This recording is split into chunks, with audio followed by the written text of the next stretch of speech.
Hello friends, welcome back. I am your Roshan sir. तो चलिए, जितने भी ट्वेल्थ के स्टूडेंट्स हैं उन लोग के लिए एक बहुत बड़ी अपडेट लेकर के आए हैं। मेरे द्वारा जो इंग्लिश का गेसिंग इस बार बनाया गया है 2023 के लिए, जो ट्वेल्थ क्लास का होगा उसका सॉल्यूशन करेंगे आज से हम लोग पार्ट बाय पार्ट। और इसी गेसिंग से आपका 100% जो सब्जेक्टिव क्वेश्चन होगा वो टच करेगा। देखिए, इसलिए इस गेसिंग का नाम है touch and pass. Touch and pass, ठीक है।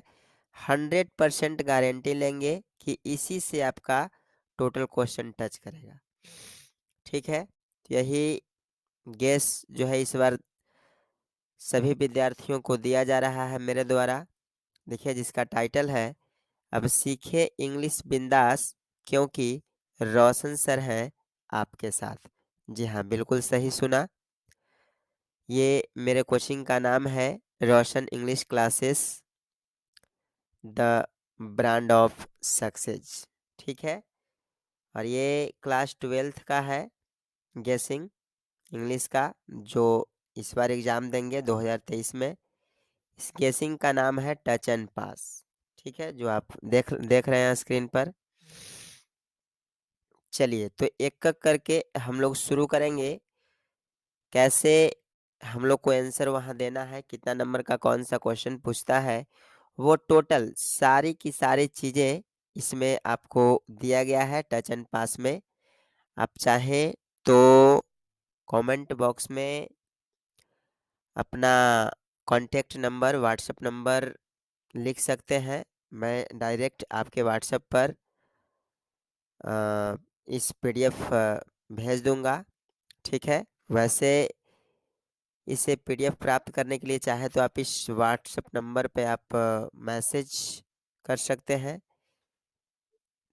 पीडीएफ के लिए मैं आपको दे दूंगा। चलिए, फिलहाल एक एक करके इसमें जो कंटेंट है वो उसको हम लोग समझ लेंगे, कौन कितना नंबर के पूछेगा, ठीक है। चलिए चलिए वीडियो को शुरू करते हैं। देखिए, सबसे पहला आपको जो मिलान करने वाला जो क्वेश्चन देता है, मैच क्वेश्चन जो देता है, वो आपका 10 नंबर का देता है, ठीक है। अगर आप प्रोज सेक्शन के, पोएट्री सेक्शन के चैप्टर और उनके राइटर का नाम याद कर लेते हैं तो आपको 10 नंबर कोई नहीं रोक सकता है, ठीक है। तो सबसे पहले हम मैच क्वेश्चन देखेंगे प्रोज सेक्शन का, उसके बाद पोएट्री सेक्शन का, और इसका ज़बरदस्त ट्रिक के साथ हम लोग देखेंगे। यानी आप लोग को रटना नहीं है, टोटल जो है याद हो जाएगा। देखिए किस तरह से याद होता है। चलिए शुरू करते हैं प्रोज सेक्शन का पहला चैप्टर, जिसका नाम है इंडियन सिविलाइजेशन एंड कल्चर, ठीक है। देखिए, ऐसे इनके राइटर का नाम है महात्मा गांधी। अब इसका ट्रिक से हम लोग को कैसे याद करना है समझते चलिए। इंडियन का मतलब क्या होता है? भारतीय। क्या होता है? भारतीय। सिविलाइजेशन का मतलब सभ्यता होता है। क्या होता है? सभ्यता। और कल्चर का मतलब संस्कृति। यानी इसका हिंदी हुआ भारतीय सभ्यता और संस्कृति, ठीक है। तो देखिए, सभ्यता और संस्कृति हम लोग को जो सिखाने वाले थे पूरा भारत को, वह कौन थे? महात्मा गांधी थे। तो हम आप लोग से बोलेंगे कि भारत को सभ्यता सिखाने वाले कौन थे? तो महात्मा गांधी। इस तरह से इंडियन सिविलाइजेशन एंड कल्चर के राइटर कौन हो गए? महात्मा गांधी, ठीक है। चलिए, दूसरा है Bharat is my home. Bharat is my home, ठीक है। भारत इज माई होम का हिंदी हो गया भारत मेरा घर है। भारत मेरा घर है, जिसके राइटर है डॉक्टर जाकिर हुसैन है, ठीक है। अब इनका कैसे हम लोग याद करेंगे इनके राइटर का नाम? तो देखिए, जब भारत और पाकिस्तान का जब बंटवारा हुआ था तो भारत में जितने भी मुस्लिम थे उनको पाकिस्तान भगाया जा रहा था, ठीक है। तो उसी समय भाषण में डॉक्टर जाकिर हुसैन कहते हैं कि भारत मेरा घर है, भारत मेरा घर है, मैं इसे छोड़ करके नहीं जाऊँगा। ठीक है? तो इस तरह से आपका इसका याद हो जाएगा कि भारत इज़ माई होम के राइटर कौन हुए? तो डॉक्टर जाकिर हुसैन। ठीक है? चलिए तीसरा चैप्टर का नाम है a pinch of snuff. A pinch of snuff जिसका हिंदी होता है, देखिए स्नफ का मतलब ऐसे सूंघनी होता है, मतलब नशेड़ी चीज जो सूंघने वाला होता है वो पदार्थ होता है। लेकिन इसका अगर हिंदी देखा जाए तो अ पिंच ऑफ स्नफ का हिंदी हो गया एक चुटकी खैनी। इसका हिंदी क्या होता है? एक चुटकी खैनी। ठीक है? और अ पिंच ऑफ स्नफ के राइटर है मनोहर मालवंकर। क्या है? मनोहर मालवंकर। ठीक है? तो इसको हम लोग अब ट्रिक से कैसे याद करेंगे, ध्यान दीजिएगा। देखिए एक चुटकी खैनी, एक चुटकी खैनी। तो हम लोग यहाँ देखिए याद करेंगे, यहाँ देखिए माल, ए मेल माल हो गया, और ये हो गया जी ए एव गाँव। ठीक है? और यहाँ याद करेंगे का। ठीक है? यानी हम अगर पूछें कि एक चुटकी खैनी कहाँ का माल होता है, तो माल होता है गाँव का। माल कहाँ का होता है? माल होता है गाँव का। यानी अ पिंच ऑफ अशनफ का राइटर हो गया मनोहर माल गोवंकर। ठीक है? चलिए चौथा चैप्टर है I have a dream. I have a dream का हिंदी होता है मेरा एक सपना है।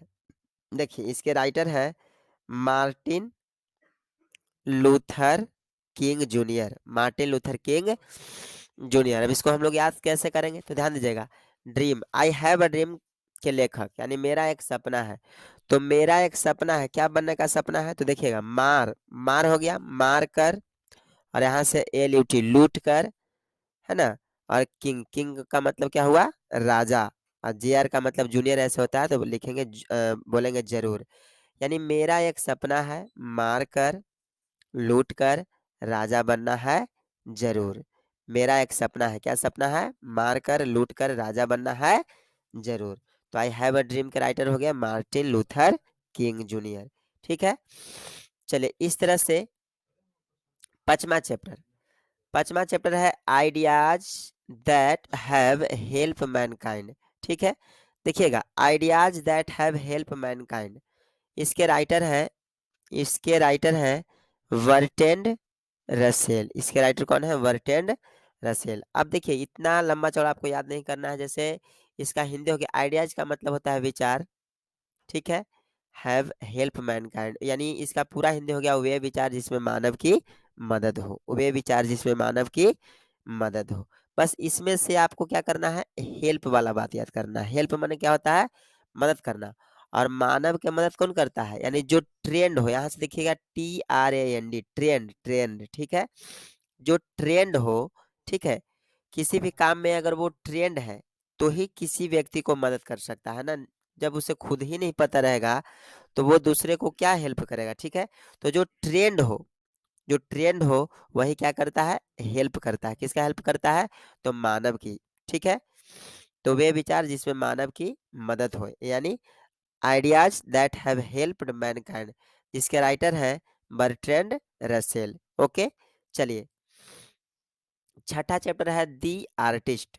दी आर्टिस्ट जिसके राइटर है सीगा नोया। सीगा नोया। अब देखिए दी आर्टिस्ट का हिंदी होता है कलाकार। कलाकार हम लोग किसको बोलते हैं?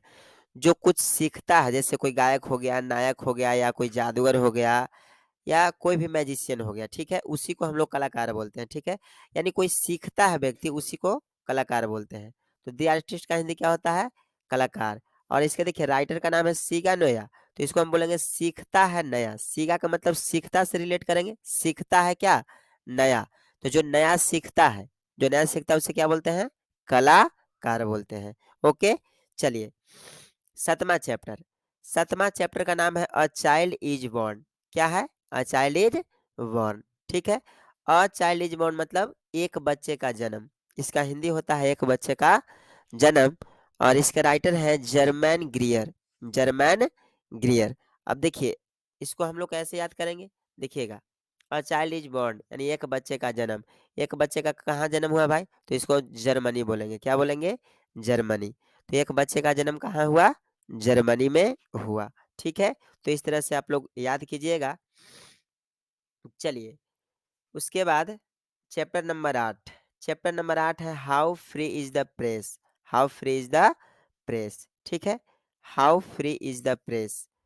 चलिए how free is the press मतलब इसका हिंदी हुआ कि प्रेस कितना स्वतंत्र है। प्रेस, प्रेस वाला यानी मीडिया वाला जो हम लोग बोलते हैं अखबार वगैरह, ठीक है। तो प्रेस कितना स्वतंत्र है, इसका हिंदी हो गया प्रेस कितना स्वतंत्र है। How free is the press. इसके राइटर है Dorothy L Sayers. Dorothy L Sayers. अब इसको हम लोग कैसे याद करेंगे वो समझिए। देखिए सयर्स, यहाँ बस आपको याद करना है प्रेस। प्रेस का मतलब क्या होता है? अखबार। और हम लोग को याद करना है कि अखबार जो है आजकल अखबार में डेली जो है क्या हो रहा है? शायरी छप रहा है। अखबार में क्या हो रहा है? तो डेली शायरी छप रहा है, ठीक है। चलिए उसके बाद है दी अर्थ। उसके बाद क्या है? दी अर्थ है। और दी अर्थ कैसे राइटर है? H E watts. H E watts. अब इसको हम लोग कैसे याद करेंगे ध्यान से समझिएगा। अर्थ, अर्थ का मतलब होता है पृथ्वी यानी जमीन, ठीक है। और जब क्रिकेटर, क्रिकेटर जब क्रीज पर बल्ला लेकर के मतलब पहुंचता है तो वह बल्ला को यानी बैट्स को, ठीक है, आप देख रहे हैं ना बी ए टी बैट माने बल्ला, ठीक है। बी ए टी बैट माने बल्ला। तो क्रिकेटर बैट को कहाँ रखता है? तो अर्थ पर रखता है, ठीक है, यानी जमीन पर रखता है। इसी के साथ 9 चैप्टर आपका हो गया समाप्त। 2 चैप्टर इसमें और है वो बताते हैं। चलिए 10वां चैप्टर। 10वां चैप्टर का नाम है इंडिया थ्रू अ ट्रेवलर्स आई, ठीक है। इसका हिंदी हुआ एक यात्री के द्वारा भारत दर्शन, ठीक है। एक यात्री द्वारा भारत दर्शन, जिसके राइटर हैं Pearl S Buck. Pearl S Buck. अब देखिए इसको हम लोग कैसे ट्रिक से याद करेंगे ध्यान दीजिएगा।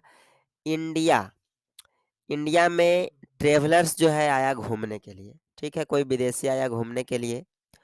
तो घूम करके भारत को जो है वह एक भारत के बस पर जो है अपने देश वापस जा रहा था, ठीक है। बस में बहुत सारा बिहारी, भारतीय लोग, बिहारी लोग बैठे हुए थे। और उसी बस बस में वो ट्रेवलर्स था, ठीक है। और जो वह भारत घूम करके जो जा रहा था वही जो है अपने लैंग्वेज में, यानी जो ट्रेवलर्स था वो अपने लैंग्वेज में बड़बड़ाते हुए जा रहा था। तो एक भारतीय को गुस्सा आता है और एक भारतीय जो है उसको बोलता है कि बकवास बंद करो, यानी पड़ल है, सुतल है और बक बक कर रहा है, ठीक है। तो इस तरह से हम लोग का ये चैप्टर का राइटर का नाम याद हो जाएगा कि जब भारत को देख करके यात्री जो है भारत घूम करके जा रहा था तो क्या कर रहा था? पड़ल है, सुतल है और बक बक कर रहे थे, ठीक है। चलिए अब लास्ट चैप्टर। लास्ट चैप्टर है अ मैरिज प्रपोजल, ठीक है। अ मैरिज प्रपोजल यानी शादी का प्रस्ताव। शादी का प्रस्ताव। इसके राइटर है एंटोन चेखव। Anton Chekhov. देखिए इसको हम लोग कैसे याद करेंगे ट्रिक के माध्यम से वो चलिए देख लेते हैं। एंटोन चेखव, ठीक है। चलिए एंटोन चेखव। तो ध्यान दीजिएगा। तो एक लड़का जो है एक लड़की के पास जो है शादी के प्रस्ताव लेकर के जाता है। एक लड़का एक लड़की के पास कहाँ जाता है? शादी के प्रस्ताव लेकर के जाता है। और शादी का प्रस्ताव करता है तो वो जो लड़की है वह शर्मा जाती है। लेकिन लड़का तो भाई खुश हो जाएगा होगा। लड़का खुश होकर के उसे मिठाई खिलाता है, समझ गए, मिठाई देता है। तो लड़की जो है मिठाई लेने से मना करती है। तो वही कहती है कि एंटोन चेखव। चेखव का मतलब हुआ कि थोड़ा सा चेख लो, चीख लो, यानी जो मिठाई हम जो लाए हैं उसको क्या कर लो? चीख लो, ठीक है। तो इस तरह से सारा का सारा जो है हम लोग का राइटर का नाम याद हो जाएगा, ठीक है। इसी के साथ आपका जो मैच करने वाला क्वेश्चन 5 नंबर का होता है वो आपका कंफर्म हो गया। आप इसे याद कर लीजिए चाहे ट्रिक के माध्यम से या जैसे हो इसे याद कर लीजिए। 5 नंबर एकदम कंफर्म है, ठीक है। तब तक के लिए बाय, धन्यवाद, thank you, Wishing you all the best for your board exam. Thank you very much.